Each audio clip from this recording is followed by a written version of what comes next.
এই 10 কেজি চালের জন্য আপনারা কোথায় যাবেন? বড়শালগড়ে আপনি এই 10 কেজি চাল দিবেন 978 জনকে, 978 জনকে 10 কেজি করে চাল দিবে। এটা হচ্ছে বড়শালগড়ে। এটা দায়িত্বে কে আছেন?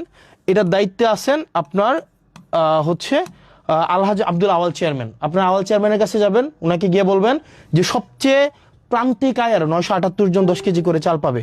ইউসুফপুরে পাবে জাকারিয়া চেয়ারম্যান, উনি 1076 জনকে 10 কেজি করে চাল দিবেন। তারপর হচ্ছে রসুলপুরে পাবেন শাহজাহান চেয়ারম্যান, উনি দিবেন 1222 জনকে। মুকুল চেয়ারম্যান সুবিল ইউনিয়নে উনি দিবেন 1173 জনকে। আপনার ফতেহাবাদে দিবে সালাউদ্দিন ভারপ্রাপ্ত চেয়ারম্যান, উনি দিবেন 2234 জনকে। নুরুল আমিন এলাহাবাদের উনি দিবেন 1550 জনকে। জাহিদ দিবেন 1442 জনকে। মহিউদ্দিন মাহমুদ দিবেন 1079 জনকে। এরকম করে করে হুমায়ুন কবির, জাহাঙ্গীর, মনিরুল ইসলাম, অর্থাৎ আমাদের 15টা ইউনিয়নের, আবার দেখেন 15টা ইউনিয়নের কে কে দায়িত্বে আছেন, দেখেন 15টা ইউনিয়নে কে কয়টা করে কার্ড পাইছে এগুলো কিন্তু দেয়া আছে। এখন আপনার কাজ হচ্ছে এই জিনিসগুলো একটু দেওয়া। এবার আসেন